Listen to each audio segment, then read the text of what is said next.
నా పేరు CA Daniel Adams, president of the national congress of Indian Christian.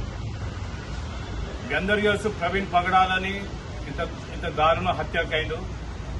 అయితే దీన్ని ప్రొటెక్ట్ చేస్తూ ఆగస్ట్ 9th ఢిల్లీలో జంతర్ మంతర్ కాడ మాస్ క్రిస్టియన్ ప్రొటెస్ట్ ర్యాలీ ఉంది. మీరందరూ క్రైస్తవులందరూ అపీల్ టు ఆల్ డినామినేషన్స్ మీరందరూ పార్టిసిపేట్ చేయాలా. ఎందుకంటే అదొక మన క్రైస్తవుల ఆత్మ గౌరవ సభ అనుకోవాలా.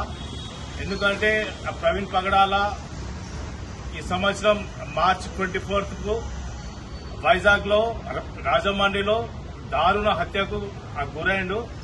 అతన్ని రీపోస్ట్ మార్టం చేయాలా. ప్లస్ క్రైస్తవులపై ఒక ప్రత్యేక చట్టం తేవాలా. ఏదైతే అట్రాసిటీస్ అయితేనో క్రైస్తవుల మీద, ఎవాంజలిస్టుల మీద, గాడ్ సర్వెంట్స్ మీద, చర్చెస్ మీద, క్రిస్టియన్ ఇన్స్టిట్యూషన్స్ మీద ఇవన్నీ ప్రొటెక్ట్ చేస్తూ ఢిల్లీ క్యాపిటల్లో, మన ఇండియా క్యాపిటల్ జంతర్ మంతర్ కాడ 9th రోజు 10 o'clock మీరందరూ పార్టిసిపేట్ కావాలని మీ అందరికి అపీల్ చేస్తూ సెలవు తీసుకుంటాం. థ్యాంక్ యూ అండి.